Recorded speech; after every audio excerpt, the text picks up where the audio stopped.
The wind howled through the rafters of the old train station. Sarah shivered, pulling her coat tighter. The autumn air was bitter, biting at any exposed skin. Rain threatened, a heavy mist already clinging to the air. The station was deserted. Benches were empty. No vendors sold snacks. Even the ticket booth was vacant. Sarah checked her phone. Dead. Of course. She'd forgotten to charge it again. Typical. Now she was stranded. The last train had already left, the timetable confirming her predicament. She was alone. She sighed, her breath misting in the cold air. What was she going to do? There wasn't a soul around, and the nearest town was miles away. A night in the cold station held little appeal. The darkness felt close, pressing in on her. Then she heard it. A distant rumble. It grew louder, a rhythmic clang of metal on metal. A train. But that was impossible. Hope flickered in Sarah's chest, a beacon in the desolate station. A single light appeared in the distance, cutting through the fog that now swirled across the tracks. The rumble grew into a roar, the train emerging from the gloom like a phantom. It slowed to a stop, its steam hissing in the cold night air. This train wasn't on the timetable. It was old, its paint peeling, the windows grimy. The conductor stepped out. He was tall and thin, his uniform a faded blue that might have once been grand. His face was hidden in the shadow of a peaked cap. Sarah hesitated, a sense of unease settling in her stomach. "Last train of the night, miss," the conductor rasped, his voice like dry leaves skittering across concrete. "Going south." He didn't wait for an answer, his gloved hand gesturing towards the open carriage door. Sarah hesitated. The train looked ancient, a relic from a bygone era. But what choice did she have? The station offered no shelter, and the conductor's words echoed in her ears. Last train. With a deep breath, Sarah boarded the train, stepping into the dimly lit carriage. The train lurched forward, the sudden movement catching Sarah off guard. She stumbled, grabbing the back of a seat to steady herself. The carriage was empty. Dust motes danced in the weak light that flickered from a single grimy lamp overhead. The air was heavy with the scent of damp and something else, something old and vaguely metallic. She sat down, her unease growing with every passing second. Where were the other passengers? Why was the train in such a state of disrepair? And why did the conductor look so off? She glanced back, but he had vanished. The train rattled on, picking up speed. The scenery outside was a blur of darkness and fog. Sarah tried to focus on something, anything to ground herself. But there was nothing except the rhythmic clatter of the wheels on the tracks and the unsettling silence of the empty train. She pulled out her phone again, as if it might magically have sprung back to life. But the screen remained stubbornly dark. Sarah swore under her breath. She was trapped on this train. With that realization, a new kind of fear began to grip her. Minutes stretched into what felt like hours. The scenery outside remained unchanged, an endless expanse of darkness and fog. It was as if the train were traveling in circles, going nowhere. Sarah couldn't shake the feeling that something was terribly wrong. She decided to find the conductor, hoping for some kind of explanation. She rose from her seat and made her way down the aisle, her footsteps echoing in the silence. She peered into compartment after compartment. Each one was empty, the velvet seats dusty and worn. The train seemed to stretch on forever, a labyrinth of carriages with no end in sight. A wave of panic washed over Sarah.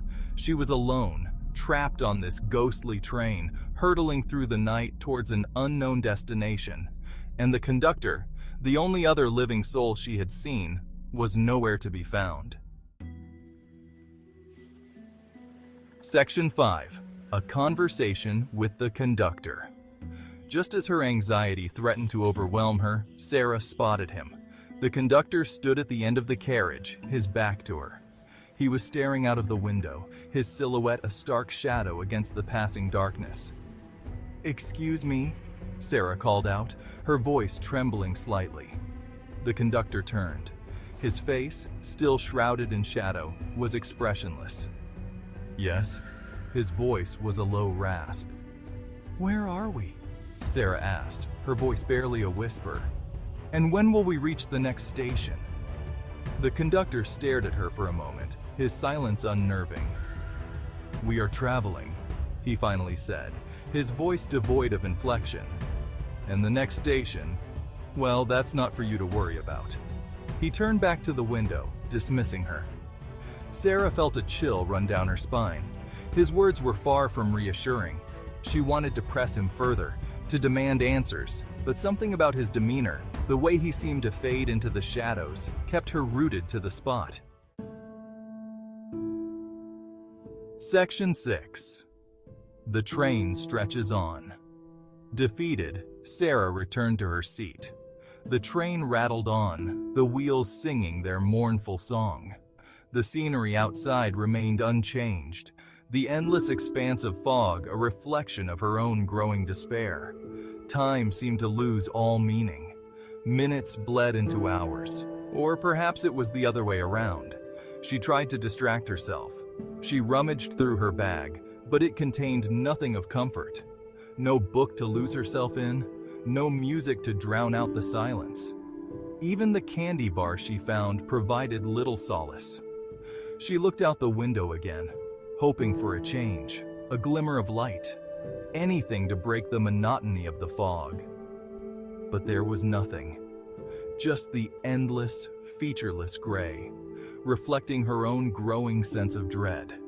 The train showed no signs of slowing. It was as if it were destined to hurtle through this purgatory forever, carrying its lone passenger on an endless, meaningless journey.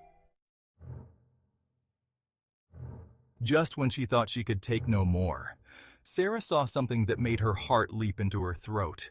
It was a figure, standing by the window at the end of the carriage. A woman. Her back was to Sarah, but there was something familiar about her posture, the way her hair fell down her back. Sarah stood, her pulse quickening, and slowly made her way toward the figure. As she drew closer, the figure turned. Sarah gasped. It was her. Or rather, it was a reflection of herself, but distorted, her features stretched and pale, her eyes wide and filled with a terrible knowledge. Fear, cold and sharp, cut through Sarah. She stumbled back, her hand flying to her mouth to stifle a scream. The reflection smiled, a slow, unsettling stretching of lips that revealed too many teeth.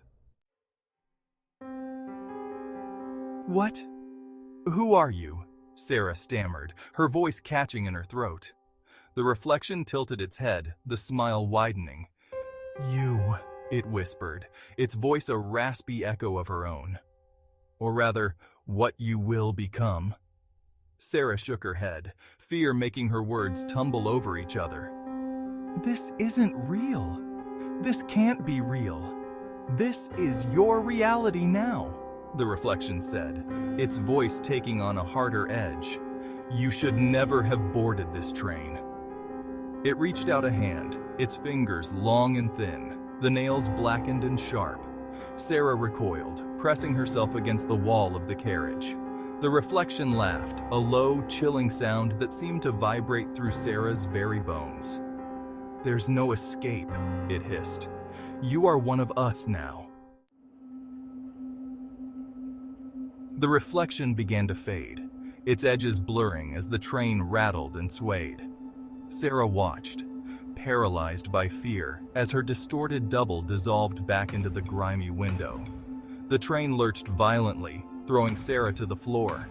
She cried out, pain shooting through her ankle. She looked up, her heart pounding against her ribs. The train was slowing, the rhythmic clatter of the wheels softening. Through the fog-smeared window, she saw the faint outline of a platform. Hope, fragile and desperate, flickered within her. Could this be it? Could this be her escape from this nightmare? She struggled to her feet, ignoring the throbbing in her ankle. As the train screeched to a halt, Sarah was already at the door, ready to flee. But as she stepped off the train, she realized her mistake. The platform was deserted, just like the station she had first boarded at.